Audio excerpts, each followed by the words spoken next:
The contents of freedom of religion or belief. Protection from coercion. An important dimension of freedom of religion or belief is the right to protection from coercion. Coercion is when someone uses force or intimidation to make you do something. A core dimension of freedom of religion or belief is that everyone has the right to have or to change their religion or belief. Another way of putting this is that religion or belief and their expression are voluntary. The right to protection from coercion elaborates on this.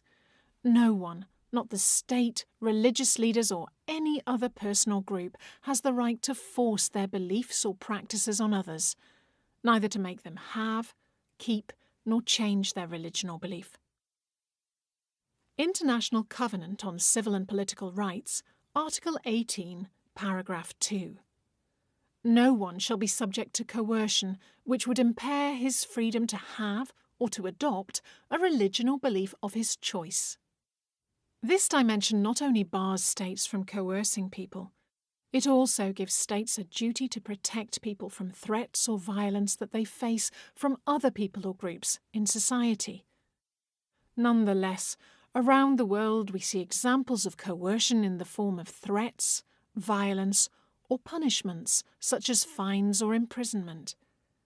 Coercion can also be more subtle, like offering jobs in exchange for conversion or stopping people's access to health and education if they leave or refuse to adopt a religion or belief.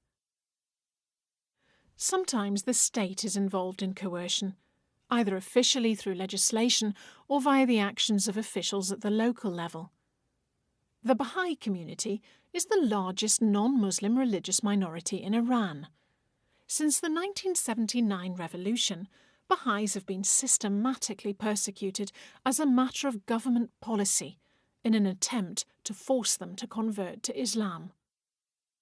During the 10 years following the revolution, over 200 Baha'is were killed, hundreds were tortured or imprisoned, and tens of thousands lost jobs, access to education and other rights, solely because of their religious belief.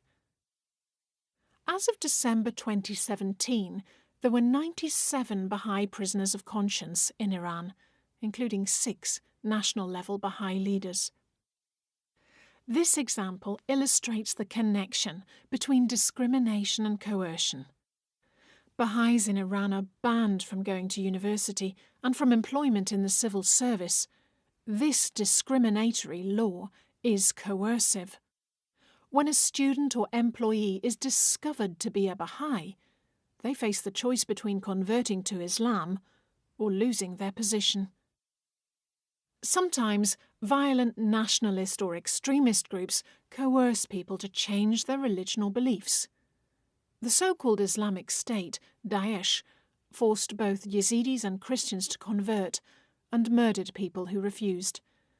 While in India, forced conversions to Hinduism have been documented in connection with communal violence involving Hindu nationalists. In Myanmar, there are documented cases of the army forcing Christians to recant their faith and convert to Buddhism at gunpoint. And in parts of the Central African Republic, Muslims have also been threatened with being shot unless they convert to Christianity.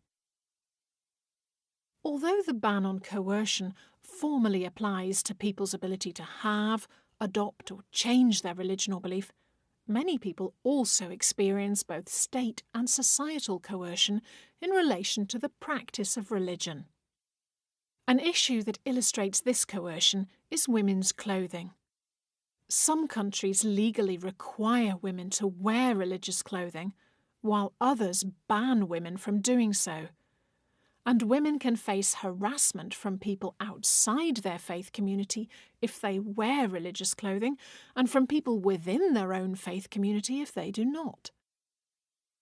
Lots of different people can be affected by coercion. In many countries, people whose religious ideas or practices differ from state ideology or from the social norm are affected by coercion. Minorities, atheists, converts or people with religions considered foreign to the context are often affected. and within religious groups, people considered to be heretics, blasphemers, or considered to be failing to practice their religion properly can be affected by coercion to change their beliefs and practices. Coercion that comes from the state, their family, or community. To sum up, coercion can involve threats, violence, discrimination, or punishments such as fines or imprisonment, and can come from the state or from people and groups in the community. In saying that no one shall be subject to coercion, international human rights law not only bars states from coercing people, it also gives states a duty to protect people by acting in an efficient way to prevent and stop coercion in society. You can find more information about protection from coercion, including texts of human rights documents that refer to it, in the training materials on the website.